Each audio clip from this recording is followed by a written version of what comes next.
What's going on, YouTube? Back at you again with another video. The government shutdown is in its like 30th day or so, and well, it's heading into its 30th day. There's no solution in sight. We could experience another month of this shutdown. SNAP benefits, 42 million people are set to lose their benefits on November 1st. Allegedly, SNAP doesn't have any more funding after that. Um, but yeah, I mean, the welfare kings and queens, man. This is it. It's not a good thing, but the saying goes, if they can feed you, they can starve you, and you know, there's been a lot of people that's abused the system for a long time. I think this woman kind of explains a little bit. Let's go into some of these videos. Black women are crashing out on the internet again. Now they're crashing out because they're like crashing out, crying on the internet because now they're saying that the United States government is not set up to support single moms. So they are saying, black women are saying, and maybe some other women, and not all black women are saying that, crying, saying that the United States government is not set up to help single moms. It's not set up that way.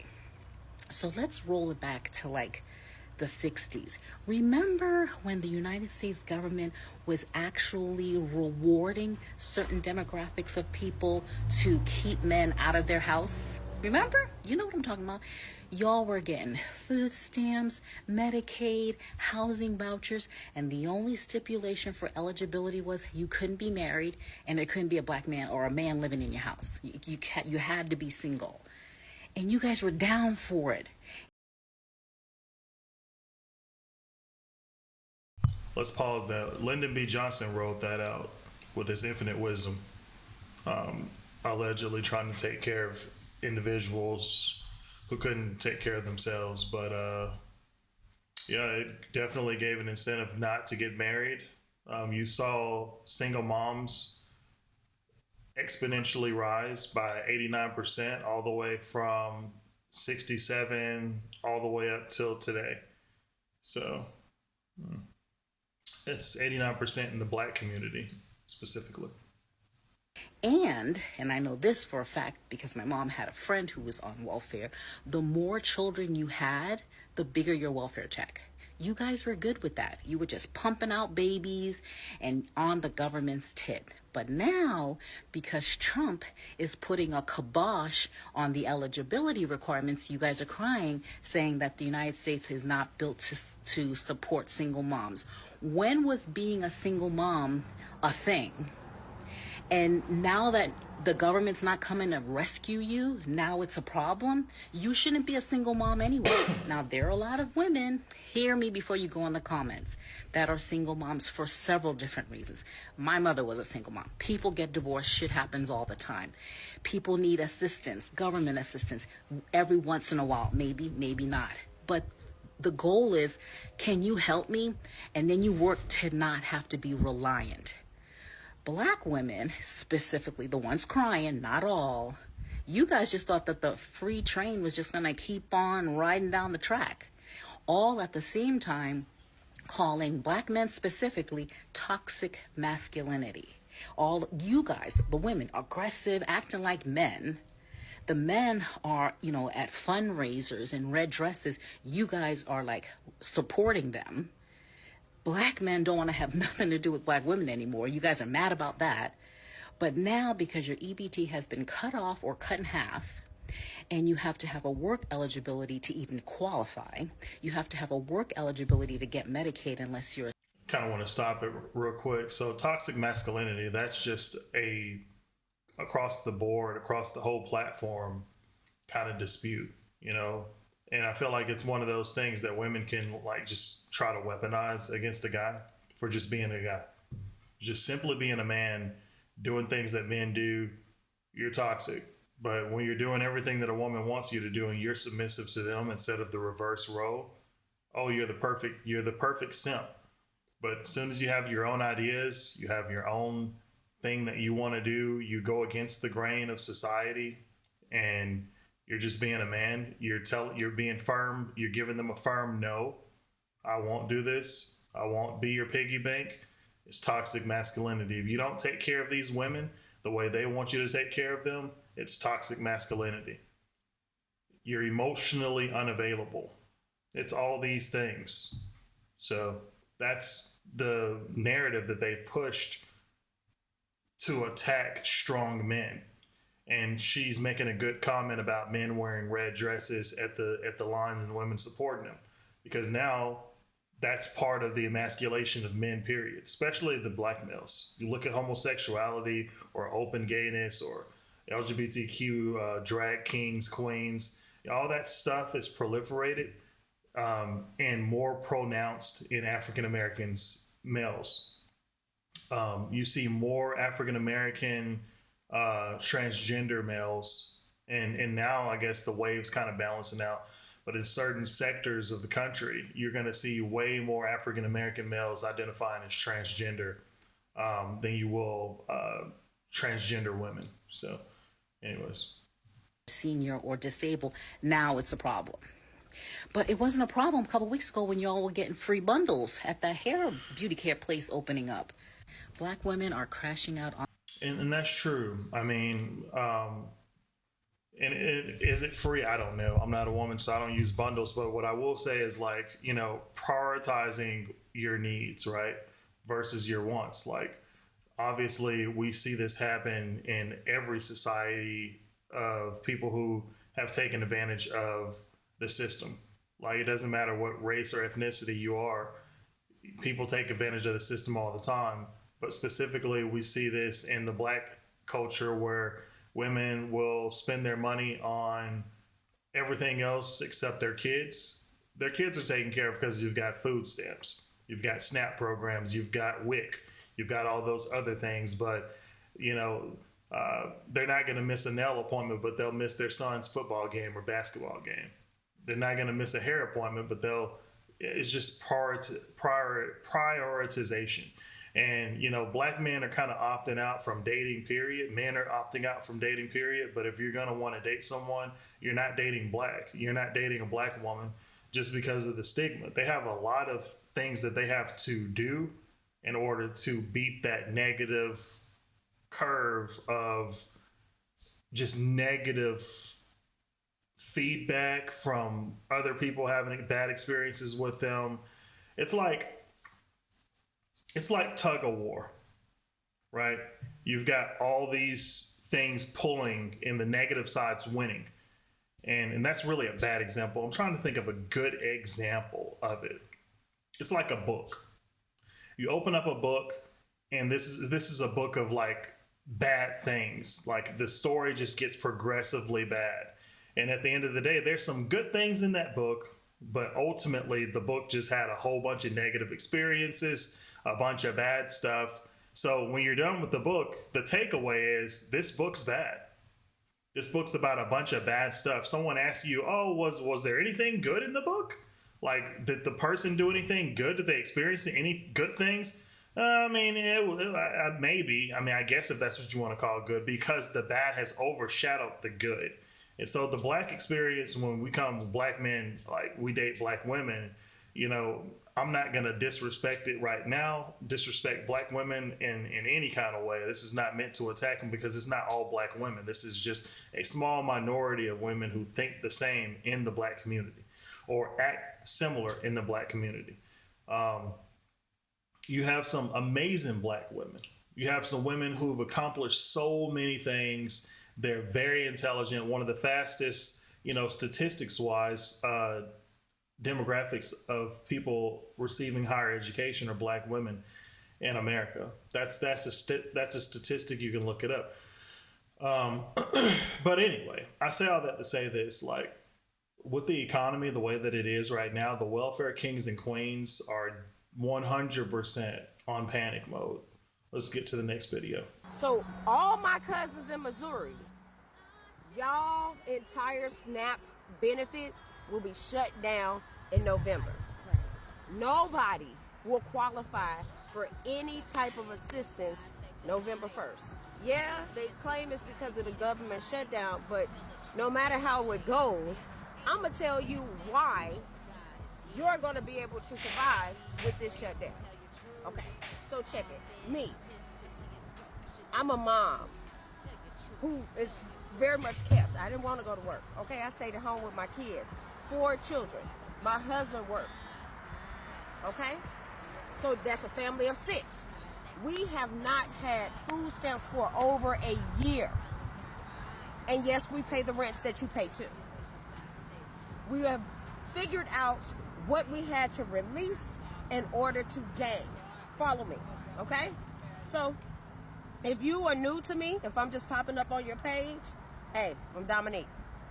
Welcome to the Nash House brand, okay? I had my car repoed because I couldn't afford it. I was homeless before that, so I'm not going to go back to being homeless, right? Right. I gave up the car. Car was $600 a month. The insurance was $400 a month. Plus always putting gas in that mug. Plus maintenance, you feel me? Okay? Where we live at, pay $1,800 a month. I know, asinine. And the place has been up since 1984. But you know what? We need a shelter. Check. But do we really need this car? You gonna say, yeah, because I need to get around. No. You have a bus, a train system. You have Lyft. You have Uber. In St. Louis, you have Via, which is rideshare. So you're going to have to learn how to get along with me. Okay? Then you have your feet. Your feet. God bless you with feet. So basically, she's talking about cutting back on expenses. You know, people who are going out here buying expensive cars, getting into more debt that they can't afford. You know, this is realistically sound advice. If you're living above your means in this economy, you're doing the wrong thing, because most people are literally one paycheck away from being completely financially ruined. One paycheck away from, if they don't pay their mortgage on time, their house is going to be repossessed. One paycheck away from their car being repoed. One paycheck away from them not being able to travel anywhere because their car broke down and it's a major life expense. So, you know, tethering back and pulling some of the resources that you're putting a lot of your money into, like, it's not smart, especially if you have a large family. Now, she has 4 kids. I don't know how much her husband makes, but she's not on food stamps for a year. That's interesting. Again, guys, we don't know what's going to happen November 1st. I hope and pray that SNAP benefits are not cut off, but it's a great possibility that they will be cut off. The chance is there.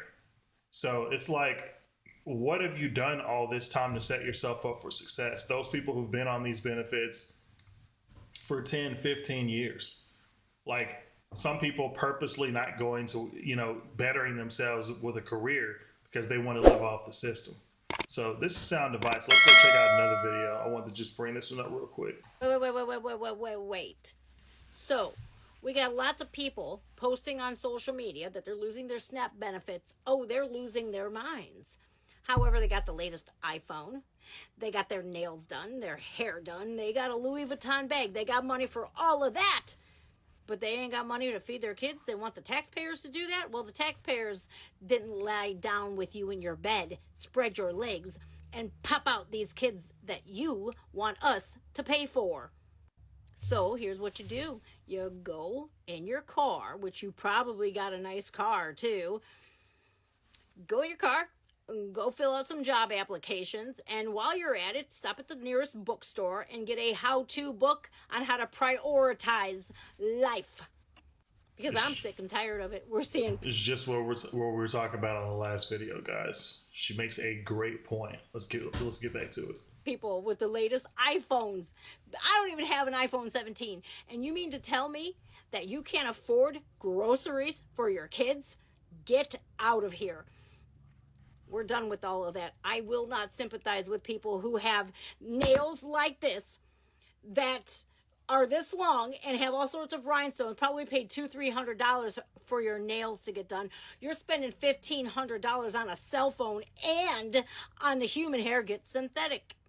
Get press-on nails. Learn how to cook inside instead of going out to eat. Okay? Start budgeting what money you do have.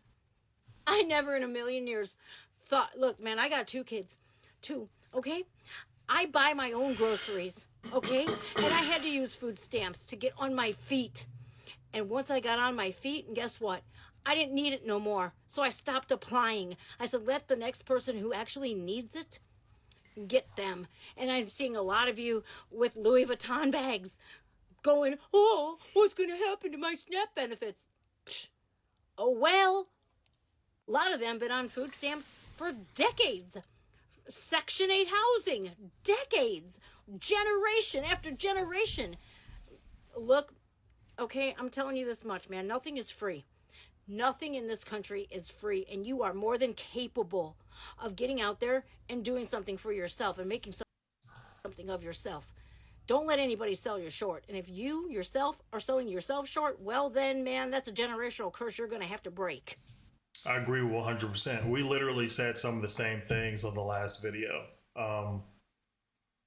It's easy for someone else to look at someone and say, pull yourself up by the bootstraps. We know that the job numbers have been artificially inflated for the last 4 years. We know that some of these jobs are not even available. They're ghost jobs. So it is easy for someone to say, get in your car and go fill out some applications when we know that people are filling out 600 applications in a month and not getting one call back on a job interview or anything, or an email. They might get an email response literally like the next day or two saying, hey, we decided to go with another applicant. But the reality is these things are happening. And, you know, I'm not saying that that's everyone. We clearly have seen abuse of the system. And I think that men are no longer the ones who are working, the ones who are fiscally responsible, financially responsible with their purse. I believe that we are good stewards of their money. I believe that they are no longer accepting that they're going to be a woman's piggy bank. Men are no longer saying that we're going to wake up and fund these women's lives. These women with 4 kids, 5 kids, still living in assisted housing. They don't have any careers. They're just professional breeders. And it's honestly, it's wild. You have to be careful now with older women who are struggling, because if they're 35 to 46 years old, obviously they can still have kids, and that's just another 18-year paycheck. So it happened to one of my buddies. He's 26 years old. He was messing with a 42-year-old woman, and she was like, oh, I can't get pregnant, all this, that, and the third. Can't do this, can't do that. This kid, you know, I say kid, freaking got her pregnant. And, you know, he was talking about, hey, you know, I don't have any kids. I didn't want any kids. You said you couldn't get pregnant and all this, that, and in the third. And she's like, well, you know, I'm going to keep the baby. You can choose to be a part of the life physically, or you will be a part of this child's life in some capacity. I think that's the way that she phrased it to him. But yeah, some of these women are looking for an 18-year paycheck. So men, you got to protect yourselves 100%. 100%. 42 million people potentially are going to lose their SNAP benefits, guys. And you all can go on TikTok yourselves and see all the people crashing out. I didn't want to make this one of those videos where you're seeing all these people screaming and hollering at the top of their lungs about their benefits and how they're going to lose all this, that, and the third. Like, I do feel bad for the people who actually really need the SNAP benefits, but the people out there with the Louis bags and the Dolce Gabbanas, you know, the freaking, you know, all the other things. It's sad to see it, guys. It's sad to see it. I remember when I was policing and I used to drive through the projects, the housing communities, and I would see like Mercedes, I would see newer vehicles. Let's just put it that way. And I'm like, dude, how are they staying here? They got this car. How are they staying? Is this a drug dealer's car? Or is this? No, it was the actual mom's vehicle. So anyway, guys, that's gonna do it for this video. I don't know what's gonna happen with these SNAP benefits. We are going to keep a lookout on this. We will be posting more. I think that America is slowly shaping itself back into the 50s. And what do I mean by that? It's going to take two people to survive, and that's a man and a woman. It's going to take two people to take care of kids, and a man and a woman. The government's no longer going to be that piece in the capacity that it has been. So you're going to have to really think long and hard about who you lay down with and who you choose to procreate with. You know, I saw this guy said he was 21 years old. He said he got a vasectomy when he was like 20 years old. He said he didn't want any kids. And the doctors, I didn't even think that they let you get a vasectomy that young. Apparently he had a kid. I don't know. I didn't even think you could get vasectomies at that age. That's what he told me. And he said he didn't want any kids. He never wanted kids. He wanted to protect them. He knew it was reversible and XYZ. But yeah, guys, protect yourselves. Let me know in the comment section if you all like this kind of content. You all want me to keep doing this and following this update with this government shutdown and how these people are acting during this time is really showing their true colors. It's really showing that people who really, really have been abusing the system. Literally people out there saying that it is your responsibility as American taxpayers to pay for me and my family. The audacity. You guys work for me is what the woman said verbatim. You can find a video on TikTok. It's out there, guys. Anyways, to the next video. Peace out.